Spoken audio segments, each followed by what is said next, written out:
Hello student, Kalyani IAS academy के online platform पर आपका स्वागत है।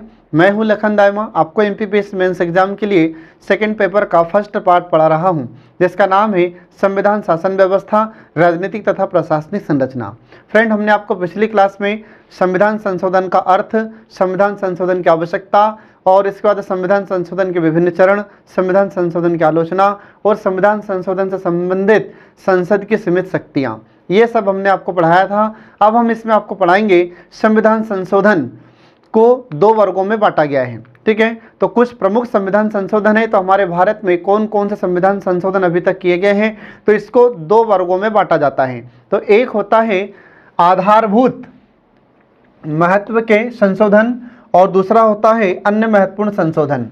तो ये दो वर्गों में से बांटा जाता है। अब जो आधारभूत महत्व के संविधान संशोधन होते हैं, तो इसके अंतर्गत कौन कौन से संशोधन को रखा गया है फ्रेंड। तो पहला इसमें आपको ध्यान रखना है, पहला संविधान संशोधन, फिर इसके बाद 24वां, फिर 25वां, 42वां और इसके बाद में 44वां, फिर 52वां, 73वां, 74वां, 86वां और 91वां। तो ये कुछ संशोधन है जिन्हें आधारभूत महत्व के संशोधन में शामिल किया गया है। इसके बाद फिर दूसरा आता है अन्य महत्वपूर्ण संशोधन। तो अन्य महत्वपूर्ण संशोधनों में 7वां, 16वां, 21वां, इसके बाद फिर 26वां, 38वां, इसके बाद फिर अगला है 39वां। ठीक है, इसके बाद फिर 43वां, 61वां, 71वां, 76वां, 77वां, 81वां, 82वां, इसके बाद में 84, 85वां, इसके बाद फिर 87वां, 88वां, 89वां और 92वां, फिर इसके बाद 93वां, फिर 97वां, फिर 98वां, इसके बाद फिर 99वां, फिर 100वां, 101, 102 और 103। ये कुछ संशोधन है महत्वपूर्ण, जिनके बारे में हम आपको पढ़ाएंगे। ठीक है, तो पहले हम इसमें शुरू करते हैं फ्रेंड आधारभूत महत्व के संशोधन। ठीक है, तो आधारभूत महत्व के संशोधन में सबसे पहला शुरू होता है पहला संविधान संशोधन। तो पहला संविधान संशोधन हमारे भारत में कब किया गया था फ्रेंड, तो आपको ध्यान रखना है।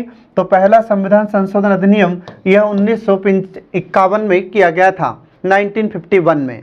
ठीक है, तो 3 नंबर में आपसे पूछ सकता है कि पहला संविधान संशोधन अधिनियम 1951 के प्रावधान लिखिए, तो आपको ये सब लिखना होगा। ठीक है, अब देखिए इसमें इसके माध्यम से या इस संशोधन के माध्यम से कौन कौन से प्रावधान किए गए थे। तो पहला प्रावधान देखिए, इसमें पहला प्रावधान है कि संपत्ति के अधिकार को सीमित करने के लिए अनुच्छेद 31 में 2 नए खंड जोड़े गए थे। आ रहा समझ में। तो जब पहला संशोधन होता है तो अनुच्छेद 31 में कुछ परिवर्तन किया गया था, ये आपको ध्यान रखना है। तो इसमें 2 नए खंड जोड़ दिए गए थे। 2 नए खंड कौन कौन से हैं, तो 31 का और 31 ख, ये 2 खंड इसमें जोड़े गए थे, ये आपको ध्यान रखना फ्रेंड। ठीक है, इसके बाद फिर इसमें प्रावधान क्या क्या किया गया था। तो इसमें प्रावधान किया गया था कि जमींदारी उन्मूलन और भूमि सुधार आदि के पक्ष में ये बनाए गए किसी कानून को अनुच्छेद 14, 19 और 31 के उल्लंघन के आधार पर अवैध नहीं ठहराया जा सकता। आ रहा समझ में। तो इसमें आपको ध्यान रखना है कि जो पहला संशोधन हुआ था तो इसमें क्या हुआ, तो इसमें ध्यान रखना कि अनुच्छेद 31 में 2 नए खंड जोड़ दिए गए।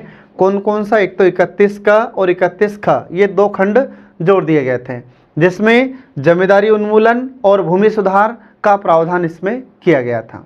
आ रहा समझ में, ये आपको ध्यान रखना फ्रेंड। इसके बाद फिर यह किसी कानून को याद रखना अनुच्छेद 14, इसके बाद 19 और 31 के उल्लंघन के आधार पर अवैध नहीं ठहराया जा सकता।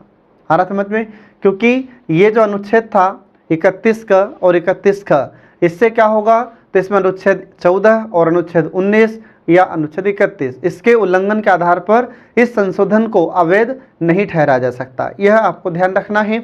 फिर इसके बाद में अनुच्छेद 31 का के माध्यम से 9वीं अनुसूची जोड़ी गई थी। ये बहुत इंपॉर्टेंट है, एग्जाम में आपसे क्वेश्चन पूछा जाता है कि 9वीं अनुसूची कब जोड़ी गई थी। तो 9वीं अनुसूची पहला संविधान संशोधन 1951 के तहत जोड़ी गई थी फ्रेंड। ये बहुत महत्वपूर्ण है, एग्जाम में आपसे बार बार इससे क्वेश्चन पूछा जाता है। ठीक है, इसके बाद फिर यह भी पूछ सकता है कि जो 9वीं अनुसूची जोड़ी जाती है तो यह किस अनुच्छेद के तहत जोड़ी गई थी। तो अनुच्छेद 51 के माध्यम से यह 9वीं अनुसूची जोड़ी गई थी।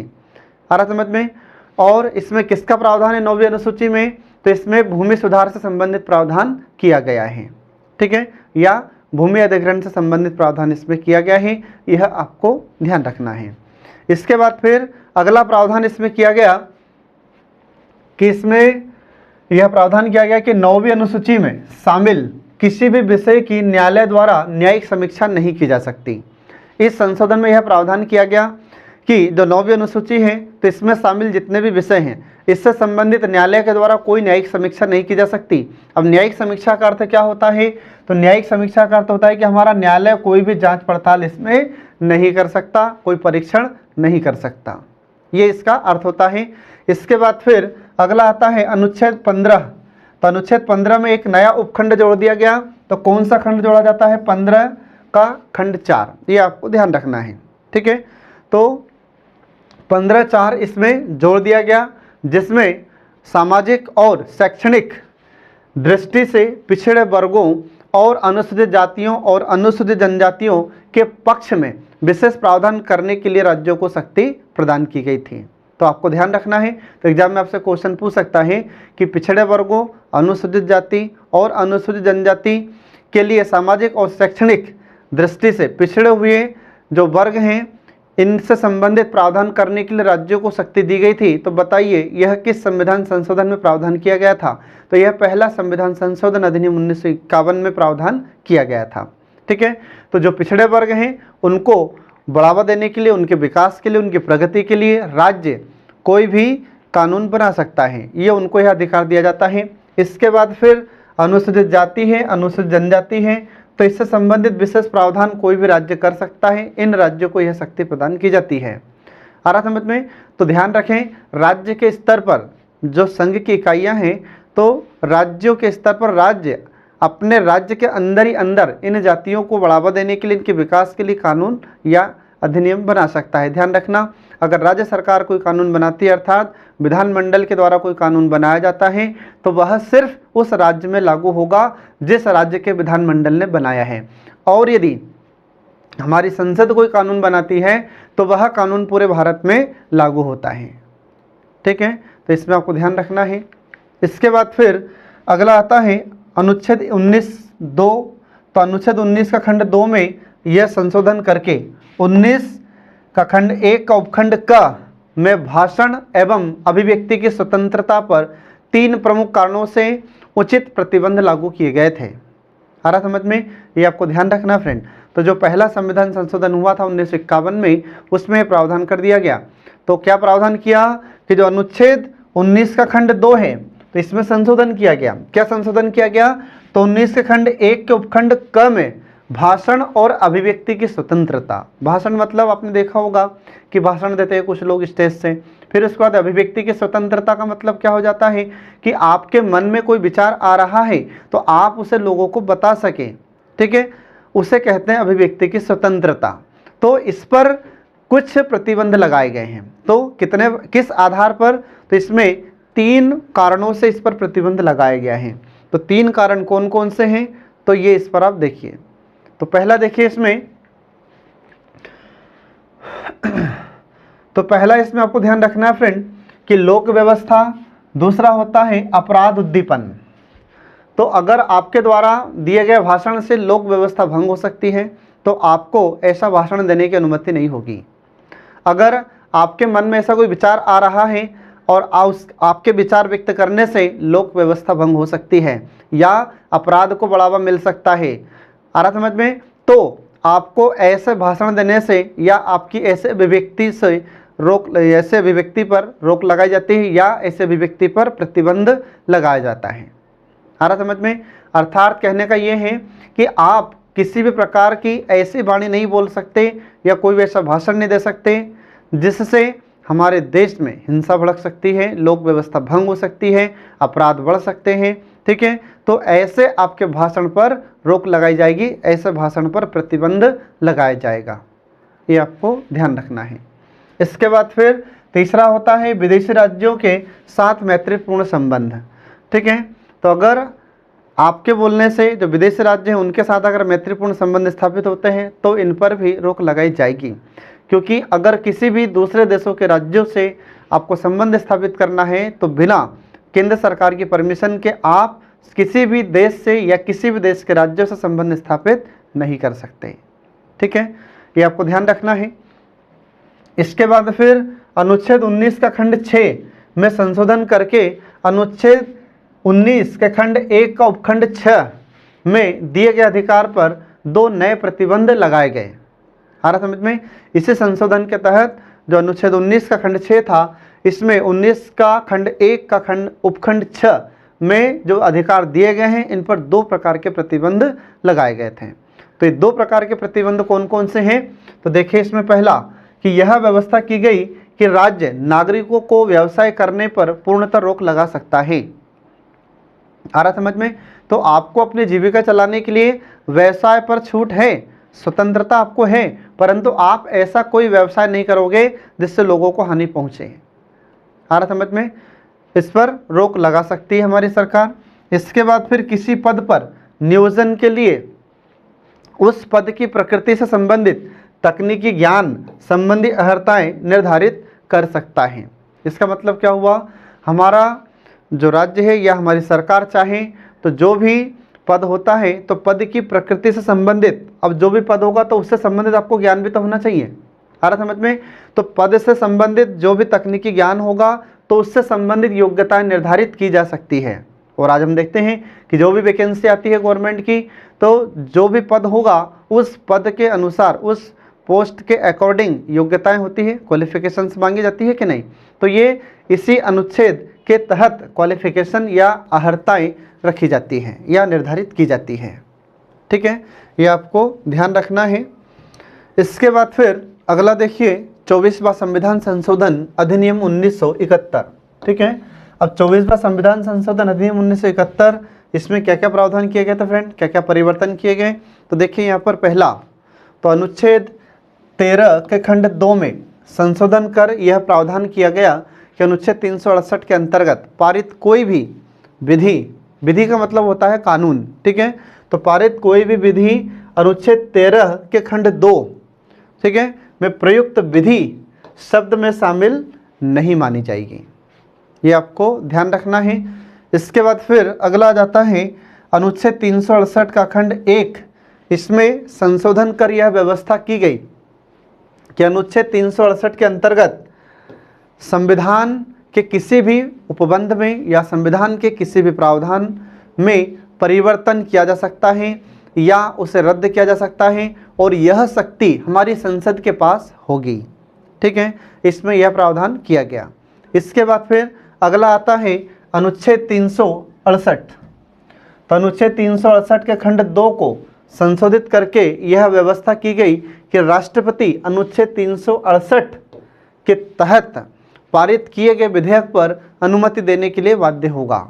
ठीक है, इस अनुच्छेद में यह प्रावधान किया गया कि जब भी संविधान में संशोधन किया जाएगा तो संविधान में संशोधन अनुच्छेद 368 के खंड 2 के संदर्भ में या इससे संबंधित अगर कोई संशोधन किया जाता है तो हमारे राष्ट्रपति उस विधेयक पर हस्ताक्षर करने के लिए बाध्य होंगे। ये इस अनुच्छेद में यह प्रावधान कर दिया जाता है। आ रहा समझ में? तो ध्यान रखें, इस संशोधन के माध्यम से ये जो संशोधन किए गए हैं, जो प्रावधान किए गए हैं, ये आपसे एग्जाम में क्वेश्चन पूछे जा सकते हैं। तो इनसे 3 नंबर में पूछा जा सकता है और आपसे 5 नंबर में भी इनसे क्वेश्चन पूछ सकता है। 5 नंबर में अगर पूछ रहा है तो आपको 50 शब्द से ज़्यादा नहीं लिखना है, और अगर 3 नंबर में पूछा जा रहा है तो 20 से 25 शब्द के आसपास आपको लिखना है। इसके बाद देखें अगला संशोधन। तो अगला संशोधन है 25वां संविधान संशोधन अधिनियम 1971 1971। अब इसके अंतर्गत कौन कौन से परिवर्तन किए जाते हैं फ्रेंड? तो ये देखिए इसमें तो पहला परिवर्तन है कि अनुच्छेद 31 के खंड 2 में उल्लिखित प्रतिकर, प्रतिकर का अर्थ हो जाता है मुआवजा। ठीक है, मुआवजा शब्द की जगह रकम, रकम शब्द लिखकर स्पष्ट कर दिया गया कि यदि सरकार किसी भी संपत्ति या भूमि का अधिग्रहण करती है तो मुआवजे की रकम जरूरी नहीं कि नगद रूप में ही दे, मतलब नगद पैसा दे। ठीक है, नगद पैसे के स्थान पर हमारी सरकार बॉन्ड्स दे सकती है या फिर सरकारी प्रतिभूतियों के रूप में भी उसे दिया जा सकता है, और यह भी जरूरी नहीं है कि क्षतिपूर्ति बाजार मूल्य के अनुसार हो। आ रहा समझ में? ये इस संविधान संशोधन में यह प्रावधान किया जाता है, ये आपको ध्यान रखना है फ्रेंड। ठीक है, इसके बाद फिर अगला आता है कि इसे संशोधन में और क्या क्या प्रावधान किए गए थे। तो एक नया अनुच्छेद 31 ग जोड़कर यह व्यवस्था की गई कि राज्य अनुच्छेद 39 ख और 39 ग में वर्णित नीति निर्देशक तत्वों को साकार करने के लिए कानून बनाता है। तो ठीक है, तो ऐसे कानून को मूल अधिकारों से संबंधित अनुच्छेद 14, 19 और 31 के उल्लंघन के आधार पर वैध या अवैध नहीं ठहराया जा सकता। आ रहा समझ में? इसका अर्थ क्या हुआ? तो इसका अर्थ यह है कि अगर कोई भी राज्य अनुच्छेद 39 ख और 39 ग इसमें वर्णन किया गया था कि नीति निर्देशक तत्वों को साकार करने के लिए, अब नीति निर्देशक तत्व क्या है? तो ये कल्याणकारी है, ये जनता के कल्याण करने के लिए इनका प्रावधान हमारे संविधान के भाग 4 में किया गया है। ठीक है, तो इनको साकार करने के लिए कोई भी राज्य कानून बनाता है तो ऐसे कानून को अनुच्छेद 14, अनुच्छेद 19, अनुच्छेद 31 का उल्लंघन नहीं माना जाएगा। आ रहा समझ में? ये आपको ध्यान रखना फ्रेंड। इसके बाद फिर अगला है, राज्यों के लिए यह प्रावधान किया गया कि यदि राज्य किसी भी निजी संपत्ति के अधिग्रहण के लिए विधि बनाते हैं तो इसके लिए राष्ट्रपति से अनुमति लेना आवश्यक होगा। आ रहा समझ में? अगर कोई भी राज्य किसी निजी संपत्ति के अधिग्रहण से संबंधित कोई कानून बनाना चाहता है, कोई विधि बनाना चाहता है, तो इसके लिए हमारे राष्ट्रपति की अनुमति आवश्यक होगी। ठीक है, इसमें यह प्रावधान कर दिया जाता है, ये आपको ध्यान रखना फ्रेंड। अब इसके बाद देखिए अगला संविधान संशोधन, 42वां संविधान संशोधन, यह कब होता है? तो 1976 में। ठीक है, अब जो 42वां संविधान संशोधन हुआ तो यह कब होता है? 1976 में होता है। तो संशोधन नंबर कौन सा था इसका? 42वां। और किस वर्ष में हुआ था? तो 1976 में। तो इसलिए इसका नाम रख दिया जाता है 42वां संविधान संशोधन अधिनियम 1976, 1976। ठीक है, अब 42वां संविधान संशोधन मुख्यतः सरदार स्वर्ण सिंह समिति की सिफारिशों का एक महत्वपूर्ण रूप था, ये आपको ध्यान रखना है। ठीक है, अब यह हमारे भारत में सबसे बड़ा संशोधन है अभी तक का। ठीक है, अभी तक जितने भी संशोधन किए गए हैं तो उन सभी संशोधनों में सबसे बड़ा संविधान संशोधन है। इसलिए इस 42वें संविधान संशोधन को भारत का लघु संविधान भी कहा जाता है। तो यह आपको ध्यान रखना फ्रेंड, एग्जाम में क्वेश्चन कई बार पूछा जा चुका है कि लघु संविधान किस संविधान संशोधन को कहा जाता है? तो 42वें संविधान संशोधन को लघु संविधान कहा जाता है। आ रहा समझ में? तो क्यों कहा जाता है? तो इसका कारण मैंने आपको बताया कि यह हमारे भारत में अभी तक का सबसे बड़ा संविधान संशोधन है, इसलिए इसको लघु संविधान की संज्ञा दी गई है। ठीक है, अब इसके बाद में संविधान में बड़े स्तर पर या इसमें बड़े बदलाव किए गए थे। अब ये बदलाव कौन कौन से किए गए हैं, परिवर्तन कौन कौन से किए गए हैं? तो यहाँ पर देखिए, तो पहला परिवर्तन है कि संविधान की प्रस्तावना में 3 नए शब्द जोड़ दिए गए थे। तो 3 नए शब्द कौन कौन से जोड़े गए फ्रेंड? तो पहला था समाजवादी। याद रखना, एग्जाम में आपसे क्वेश्चन पूछा जाता है कि प्रस्तावना में 3 नए शब्द किस संविधान संशोधन के तहत जोड़े गए थे? तो 3 नए शब्द हैं इसमें। पहला है समाजवादी, इसके बाद फिर दूसरा होता है पंथनिरपेक्ष, फिर इसके बाद तीसरा होता है अखंडता। ये 3 नए शब्द हमारी प्रस्तावना में 42वें संविधान संशोधन अधिनियम 1976 के तहत जोड़े गए थे, ये आपको ध्यान रखना है।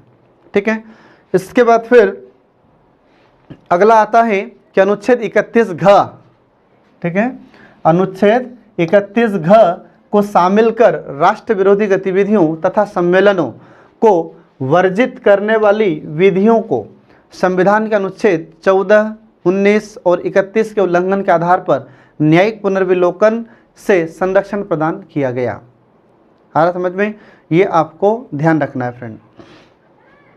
इसमें क्या हो गया?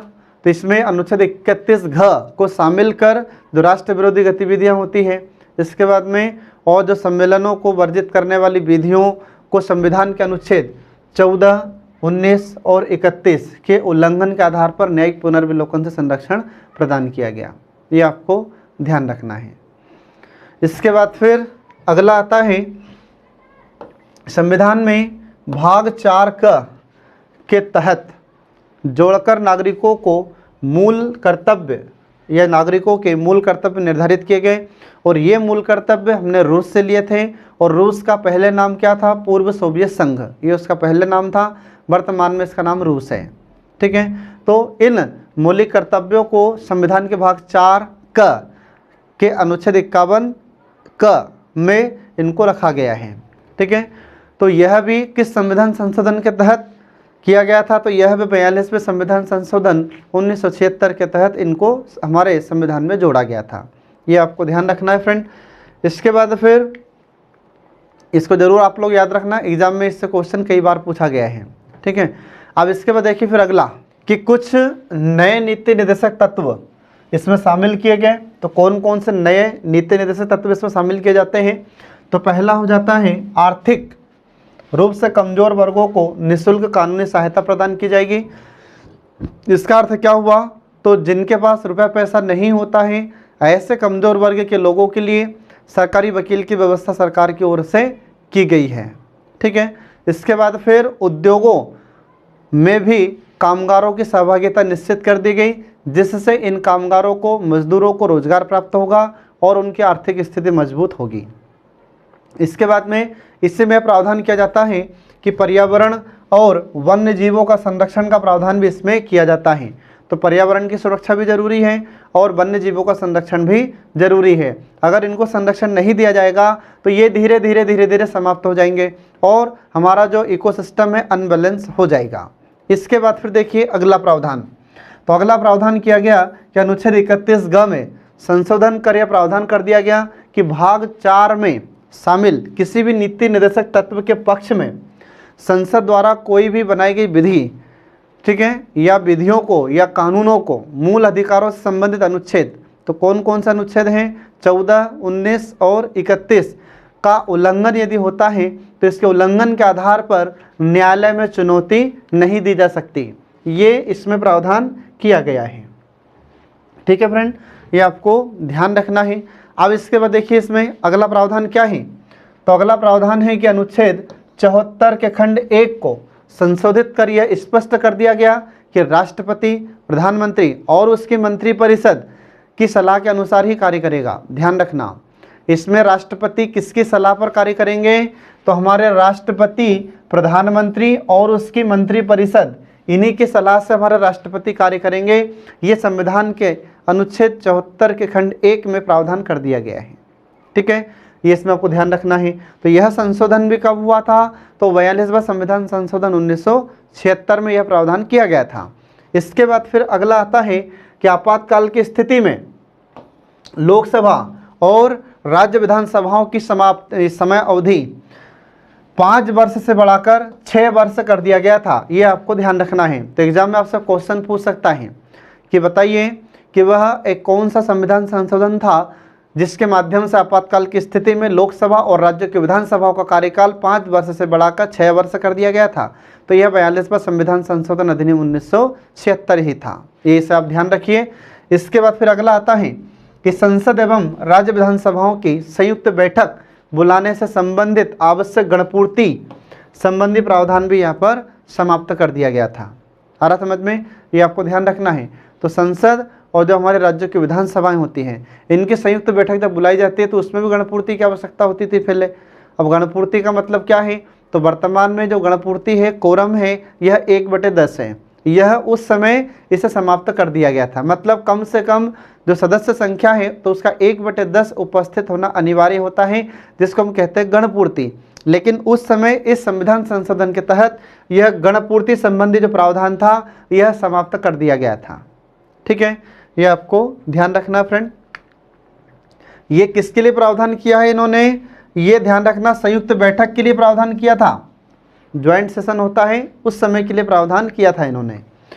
इसके बाद फिर अगला आता है, तो अगला प्रावधान है कि अनुच्छेद 257 के खंड क को संविधान में शामिल किया गया और केंद्र सरकार को यह शक्ति दी गई कि हमारे भारत में या भारत के किसी राज्य में जहाँ पर कानून व्यवस्था भंग हो गई हो या फिर अन्य व्यवस्था चरमरा गई है या अन्य व्यवस्था भंग हो चुकी है, शांति व्यवस्था भंग हो चुकी है, तो ऐसी परिस्थिति में हमारी केंद्र सरकार सशस्त्र बल को तैनात कर सकती है। यह शक्ति हमारी केंद्र सरकार को दी गई थी इस प्रावधान के तहत। ठीक है, इसके बाद फिर अगला है कि अनुच्छेद 252 एवं अनुच्छेद 356 में संशोधन कर राष्ट्रपति को संपूर्ण देश के लिए या हमारे देश के किसी एक भाग में आपात की उद्घोषणा की शक्ति प्रदान की जाती है इस संविधान संशोधन के प्रावधान के तहत। इसके बाद फिर राज्य में कभी संवैधानिक तंत्र विफल हो जाता है। संवैधानिक तंत्र का मतलब क्या होता है कि जब वहाँ पर सरकार सही तरीके से काम नहीं कर पा रही है या सरकार अल्पमत में आ चुकी है।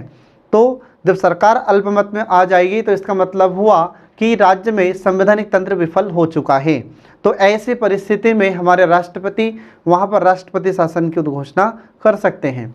तो इसकी जो समय अवधि है, तो इसकी समय अवधि 6 माह से बढ़ाकर 1 वर्ष करने के लिए हमारी संसद को यह शक्ति दी जाती है।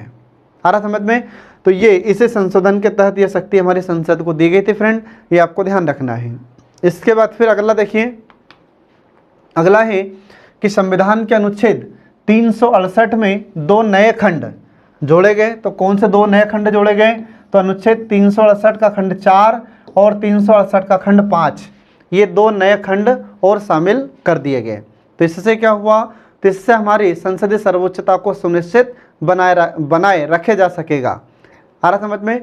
तो संसद की सर्वोच्चता को बनाए रखने के लिए, संसद की सर्वोच्चता को बरकरार रखने के लिए ये 2 नए खंड इसमें जोड़े जाते हैं, ये आपको ध्यान रखना है फ्रेंड। ठीक है, इसके बाद फिर संसद को यह शक्ति दी गई कि वह अनुच्छेद 368 से संबंधित संशोधन की प्रक्रिया द्वारा संविधान के किसी भी खंड में या किसी भी प्रावधान में संशोधन कर सकती है। यह शक्ति भी हमारी संसद को दी जाती है, जिसे न्यायालय में प्रश्नगत नहीं किया जाता, अर्थात न्यायालय में इसे चुनौती नहीं दी जा सकती। ये आपको ध्यान रखना है। इसके बाद फिर अगला है कि 7वीं अनुसूची में परिवर्तन कर राज्य सूची में कुछ नई प्रविष्टियां शामिल की गई, मतलब कुछ नए विषय इसमें शामिल किए जाते हैं। तो कौन कौन से नए विषय इसमें शामिल किए गए? तो जैसे शिक्षा, इसके बाद नापतोल और वन आदि, इन सभी को समवर्ती सूची में स्थानांतरित कर दिया गया था, मतलब समवर्ती सूची में इन्हें शामिल किया गया। अब समवर्ती सूची का अर्थ क्या होता है? तो इसमें हमारी केंद्र और हमारे राज्य सरकार या संसद और हमारे राज्यों के विधानमंडल दोनों ही मिलकर जब कानून बनाते हैं किसी विषय पर, तो उसे समवर्ती सूची में शामिल किया जाता है। आ रहा समझ में? अर्थात समवर्ती सूची के जितने भी विषय हैं उन पर हमारी संसद और राज्यों के विधानमंडल दोनों ही मिलकर कानून का निर्माण करते हैं।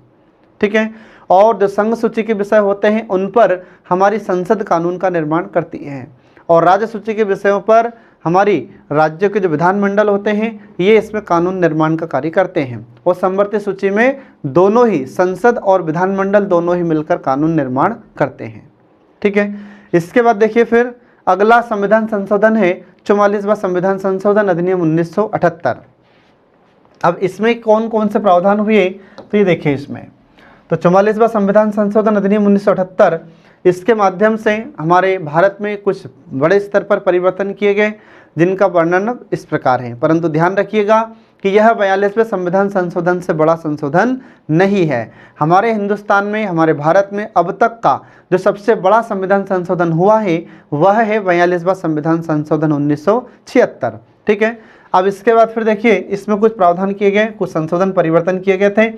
तो पहला देखिए इसमें कि संपत्ति के अधिकार से संबंधित अनुच्छेद 19 का खंड 1 का उपखंड च एवं अनुच्छेद 31 को मूल अधिकारों से हटा दिया गया, ये आपको ध्यान रखना है।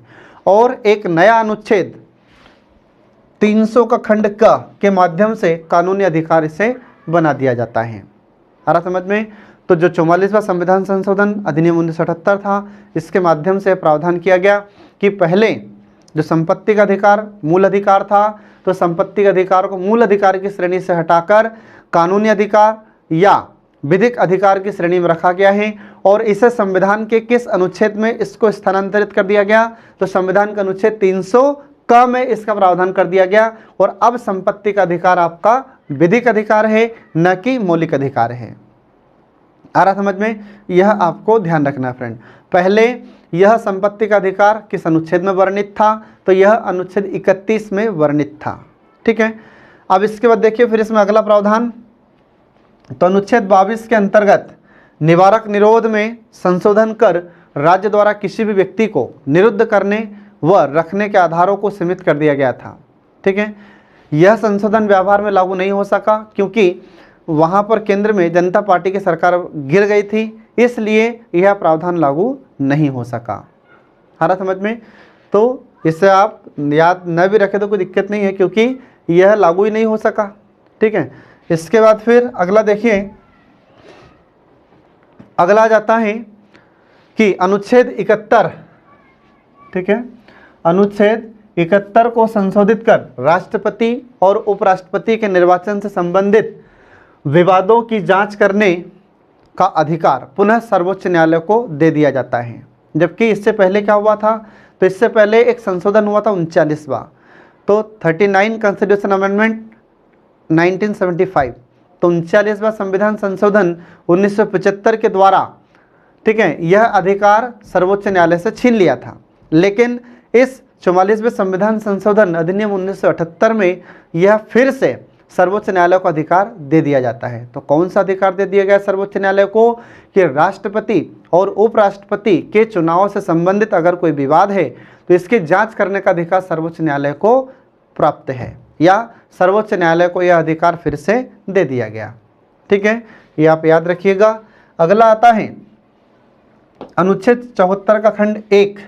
इसमें संशोधन कर राष्ट्रपति को यह शक्ति दी गई कि मंत्रिपरिषद द्वारा दी गई सलाह को पुनर्विचार के लिए वह एक बार लौटा सकता है, और मंत्रिपरिषद पुनः इस पर विचार करके या सलाह करके फिर से अगर राष्ट्रपति के पास वह प्रस्ताव भेजती है तो फिर राष्ट्रपति इसे मानने के लिए बाध्य होते हैं। ये आपको ध्यान रखना है। अगला प्रावधान है इसमें कि लोकसभा और राज्य विधानसभाओं के कार्यकाल को पुनः 5 वर्ष कर दिया जाता है, जबकि पहले कितना कर दिया गया था, तो पहले 6 वर्ष कर दिया गया था। ठीक है, ये आपको ध्यान रखना फ्रेंड। इसके बाद फिर अगला देखिए, इसमें संविधान के अनुच्छेद 352, 356, 358, 359 और 360 में जो प्रावधान किए गए थे आपात उपबंध से संबंधित, तो इनमें भी कुछ परिवर्तन किए गए थे। तो इनमें क्या क्या परिवर्तन किए गए, तो पहला देखिए, इसमें अनुच्छेद 352 में राष्ट्रीय आपात की उद्घोषणा के आधार पर आंतरिक अशांति के स्थान पर सशस्त्र विद्रोह शब्द उसमें जोड़ दिया जाता है। तो इसको ध्यान रखिएगा फ्रेंड।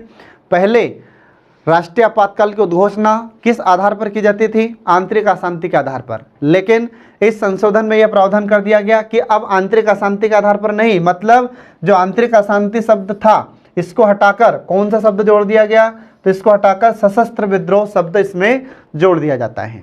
ये आपको ध्यान रखना है। तो अब राष्ट्रीय आपातकाल की उद्घोषणा हमारे राष्ट्रपति सशस्त्र विद्रोह के आधार पर करेंगे, न कि आंतरिक अशांति के आधार पर। ठीक है, ये आपको ध्यान रखना है। इसके बाद फिर इसी संशोधन में यह प्रावधान किया गया कि राष्ट्रपति द्वारा राष्ट्रीय आपात को उद्घोषणा के लिए मंत्रिमंडल की लिखित सलाह को अनिवार्य कर दिया गया। मतलब क्या हुआ कि हमारे राष्ट्रपति जब भी राष्ट्रीय आपातकाल की उद्घोषणा करेंगे तो जब तक हमारा मंत्रिमंडल लिखित में सलाह नहीं देंगे तब तक हमारे राष्ट्रपति इस राष्ट्रीय आपातकाल की उद्घोषणा नहीं करेंगे। आ रहा समझ में, ये आपको ध्यान रखना है। इसके बाद फिर अगला आ जाता है कि आपात के दौरान अनुच्छेद 358 के तहत अनुच्छेद 19 का तभी निलंबन किया जा सकेगा जब आपात की उद्घोषणा युद्ध अथवा वह आक्रमण के आधार पर हुई हो, अन्यथा नहीं।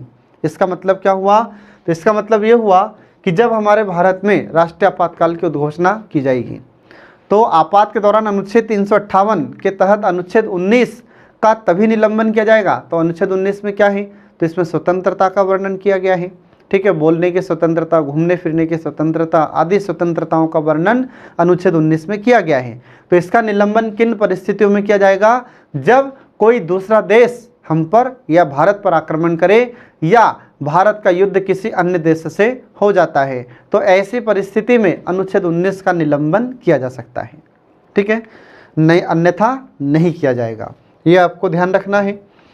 इसके बाद फिर अगला आता है अनुच्छेद 359, तो अनुच्छेद 359 के आधार पर अनुच्छेद 20 और 21 को निलंबित नहीं किया जा सकेगा। आ रहा समझ में, ये आपको ध्यान रखना है। इसके बाद फिर अगला आता है कि किसी राज्य में संवैधानिक तंत्र की विफलता की स्थिति में संसद द्वारा उस राज्य में अनुच्छेद 356 के तहत राष्ट्रपति शासन घोषित करने का प्रस्ताव एक बार में 6 माह से अधिक के लिए प्रवर्तनीय नहीं होगा। मतलब क्या हुआ कि हमारे भारत में किसी राज्य में अगर संवैधानिक तंत्र विफल हो जाता है, अर्थात सरकार अल्पमत में आ जाती है और वहाँ पर राष्ट्रपति शासन की उद्घोषणा की जाएगी, तो एक बार में कितने महीने के लिए, तो एक बार में 6 महीने के लिए राष्ट्रपति शासन लगाया जा सकता है, एक बार में, ध्यान रखना। और उसको यदि आगे बढ़ाना है तो और आगे 6 महीने से अधिक के लिए नहीं बढ़ाया जा सकता। तो हर 6-6 महीने में राष्ट्रपति शासन को बढ़ाया जा सकता है। यह प्रावधान इस संशोधन में किया गया था, ये आपको ध्यान रखना है। इसके बाद फिर अगला आता है अनुच्छेद 352। तो इसके अंतर्गत घोषित राष्ट्रीय आपात के या राष्ट्रीय आपात को न्यायिक समीक्षा के दायरे में ला दिया गया। हरा समझ में, मतलब क्या हुआ कि जब राष्ट्रीय आपातकाल की उद्घोषणा की जाएगी तो हमारी न्यायपालिका अर्थात हमारा सर्वोच्च न्यायालय इसकी जांच कर सकता है, इसकी न्यायिक समीक्षा कर सकता है। यह अधिकार हमारे सर्वोच्च न्यायालय को इस संशोधन के तहत प्राप्त हो जाता है। इसके बाद फिर जिसे 38वें संविधान संशोधन के माध्यम से न्यायिक समीक्षा के दायरे से बाहर रखा गया था, जबकि इससे पहले क्या हुआ था, तो इससे पहले जो 38वां संविधान संशोधन हुआ था, तो 38वें संविधान संशोधन में न्यायपालिका अर्थात सर्वोच्च न्यायालय को यह अधिकार प्राप्त नहीं था। ठीक है, ये आपको ध्यान रखना है फ्रेंड। इसमें क्वेश्चन कैसे पूछेगा, तो इसमें जो बड़े बड़े संशोधन हैं इसमें 5 नंबर के क्वेश्चन आपसे पूछे जा सकते हैं और जो छोटे छोटे संशोधन उनमें से 3 नंबर के क्वेश्चन आपसे पूछे जाएंगे। ठीक है, इसके बाद फिर अगला देखिए, इसमें 52वां संविधान संशोधन अधिनियम 1985। अब इस संशोधन के तहत चुनाव सुधारों में परिवर्तन किया गया था। यह जो चुनाव सुधार है उससे संबंधित यह बहुत ही महत्वपूर्ण संशोधन है, तो आपको ध्यान रखना है। तो भारत में चुनाव सुधार के लिए यह संशोधन किया गया था। तो इसमें देखिए कौन कौन से प्रावधान किए गए हैं संशोधन में। तो पहला देखिए इसमें कि संविधान में 10वीं अनुसूची शामिल कर दल बदल से संबंधित प्रावधान किया गया। एग्जाम में कई बार क्वेश्चन पूछा जा चुका है कि दल बदल विरोधी कानून कब बनाया जाता है, तो 1985 में। किस संशोधन के तहत, तो 52वें संविधान संशोधन के तहत। ठीक है, इसके बाद में देखिए इसी समय 10वीं अनुसूची जोड़ी जाती है। पहले 10वीं अनुसूची नहीं थी और इसी 10वीं अनुसूची में दल बदल विरोधी कानून का प्रावधान किया गया है। इसके बाद फिर इसके द्वारा निर्धारित किया गया कि कोई भी व्यक्ति उस स्थिति में संसद या राज्य विधानमंडल का सदस्य नहीं होगा। तो कौन सी परिस्थिति में नहीं रहेगा, तो कुछ परिस्थितियां इस संशोधन के तहत निर्धारित की गई है जिनको हम आगे अब आपको बता रहे हैं। तो देखिए इसमें पहला कि यदि वह स्वेच्छा से अपने दल की सदस्यता त्याग दे। आ रहा समझ में, ये आपको ध्यान रखना है। दूसरा क्या है, तो दूसरा है कि निर्दलीय रूप से निर्वाचित सदस्य किसी राजनीतिक दल में शामिल हो जाए। इसके बाद फिर अगला आता है कि यदि वह सदन में अपने दल के निर्देश के विरुद्ध मतदान करता है या मतदान में भाग नहीं लेता है।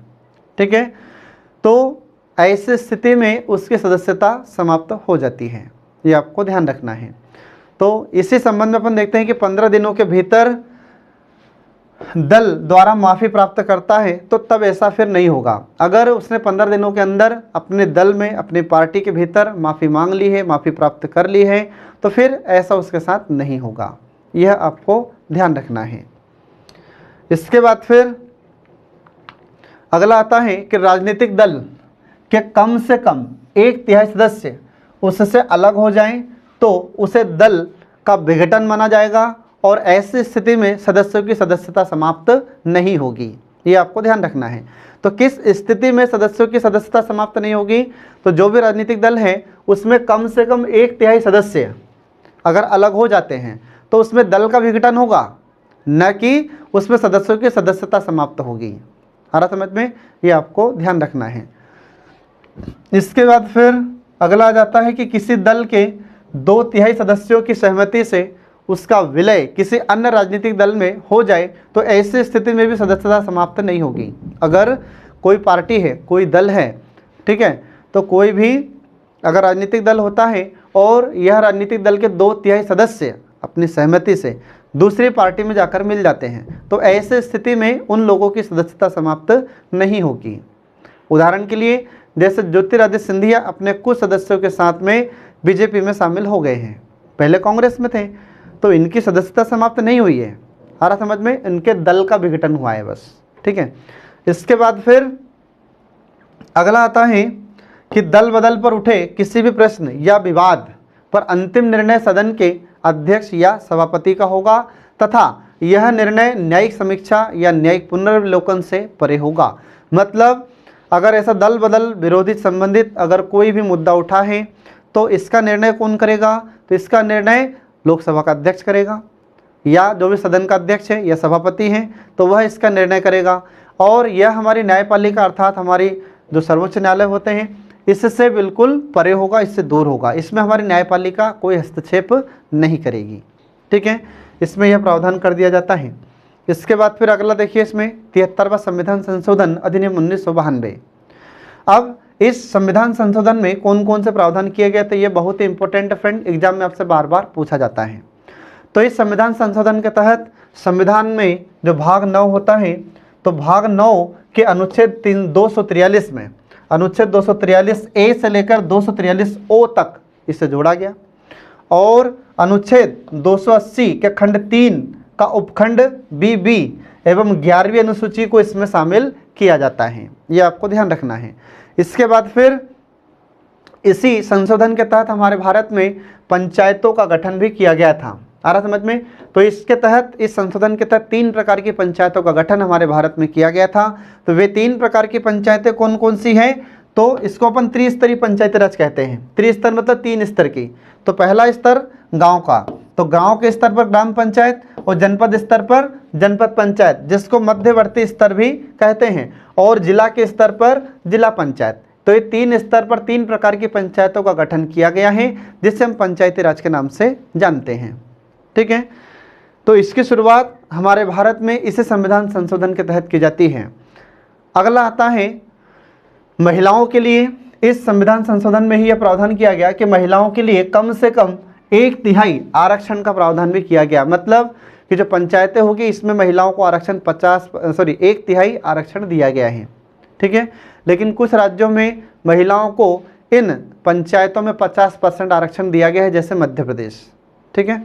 इसके बाद फिर अगला आता है कि पंचायतों का वित्त पोषण राज्यों की संचित निधि से करने तथा पंचायतों का वित्तीय अवलोकन करने के लिए राज्य के स्तर पर एक वित्त आयोग का गठन करने का प्रावधान भी इसी संशोधन में किया गया था।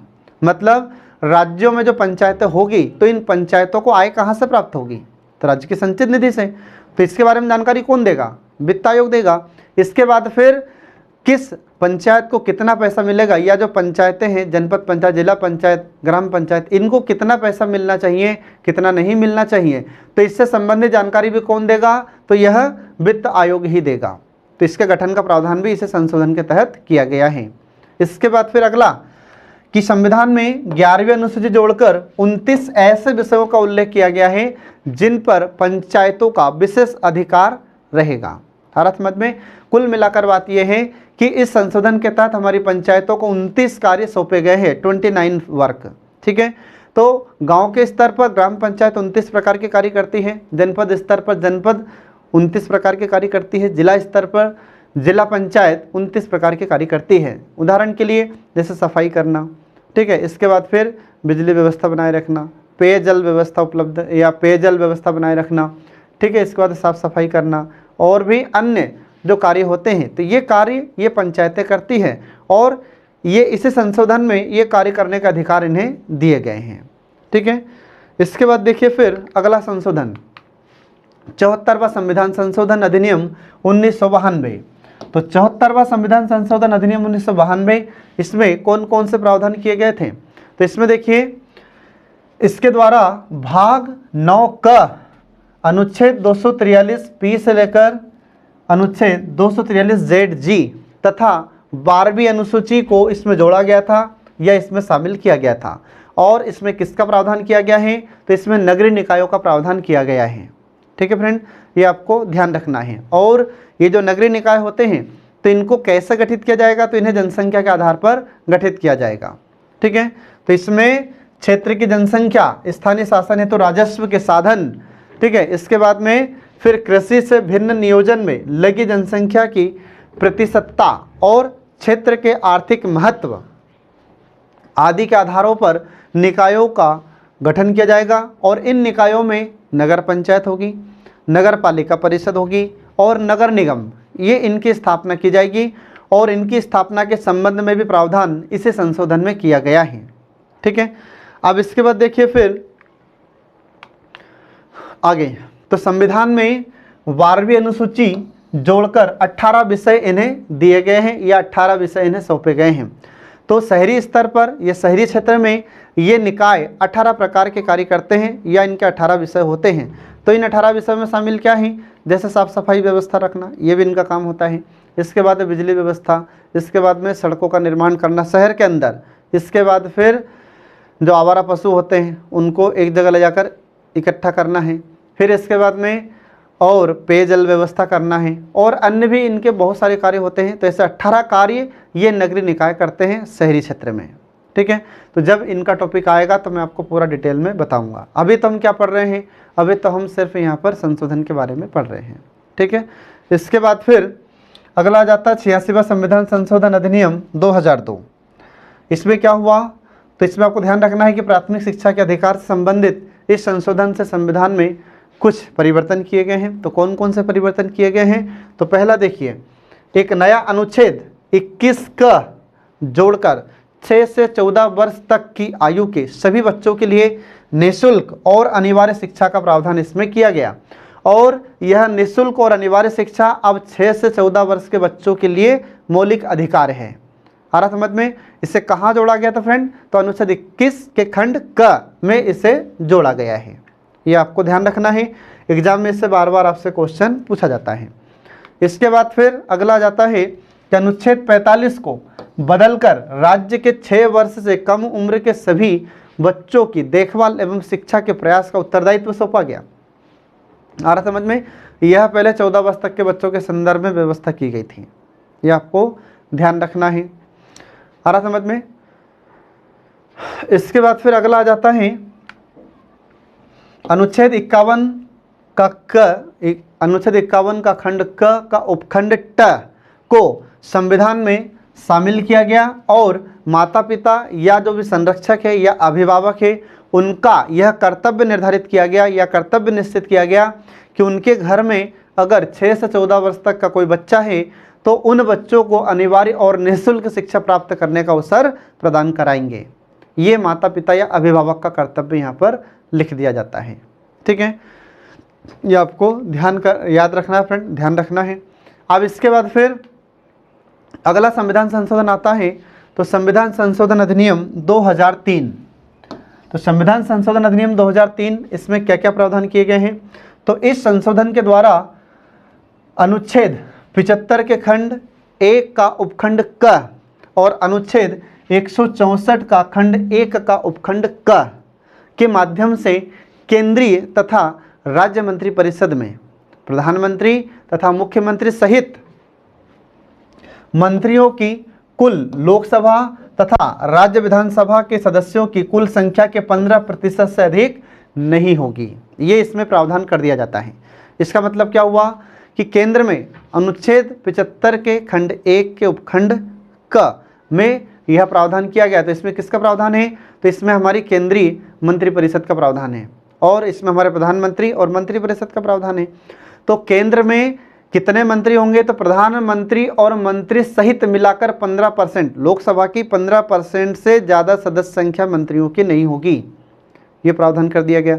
और राज्यों के स्तर पर, तो राज्यों के स्तर पर अनुच्छेद 164 का खंड 1 का उपखंड क में यह प्रावधान कर दिया गया कि राज्यों की जो विधानसभा है, तो राज्यों की विधानसभा के 15% से ज़्यादा मंत्री नहीं होंगे मुख्यमंत्री को मिलाकर। आ रहा समझ में, तो यह प्रावधान इस संशोधन में किया जाता है। यह बहुत ही इंपॉर्टेंट फ्रेंड, याद रखना इसको। आ रहा समझ में, तो यह संविधान संशोधन का नंबर कौन सा था, तो इसका नंबर आपको ध्यान रखना है। अब देखिए फ्रेंड, इसमें अगला 91वां संविधान संशोधन अधिनियम 2003। ठीक है, अब इस संविधान संशोधन में क्या हुआ, तो इस संशोधन के तहत क्रमशः अनुच्छेद 75 का खंड 1 का उपखंड क और अनुच्छेद 164 का खंड 1 का उपखंड क के माध्यम से केंद्रीय और राज्य मंत्रिपरिषद में क्रमशः प्रधानमंत्री तथा मुख्यमंत्री सहित कुल मंत्रियों की संख्या लोकसभा तथा राज्यों की विधानसभा के सदस्यों के 15% से ज़्यादा नहीं होगी। इसका अर्थ क्या हुआ, तो इसका अर्थ ये हुआ कि केंद्र के स्तर पर हमारी लोकसभा के 15% से ज़्यादा मंत्री नहीं होंगे, हमारे प्रधानमंत्री को भी मिलाकर। ऐसे ही राज्यों में भी जो विधानसभा होती है तो विधानसभा के 15% से ज़्यादा मंत्रियों की संख्या नहीं होगी, मुख्यमंत्री सहित। आ रहा समझ में, ये इसका अर्थ होता है फ्रेंड। इसके बाद फिर देखिए अगला प्रावधान, तो अगला प्रावधान होता है कि संविधान में एक नया अनुच्छेद 361 का खंड ख को जोड़ा गया और 10वीं अनुसूची में संशोधन कर यह व्यवस्था की गई कि यदि किसी दल के 2/3 सांसद या विधायक अपने दल से अलग होकर अन्य दल में शामिल हो जाते हैं तो इसे दल बदल नहीं, इसे विघटन माना जाएगा तथा ऐसी स्थिति में सदस्यों की सदस्यता समाप्त नहीं होगी।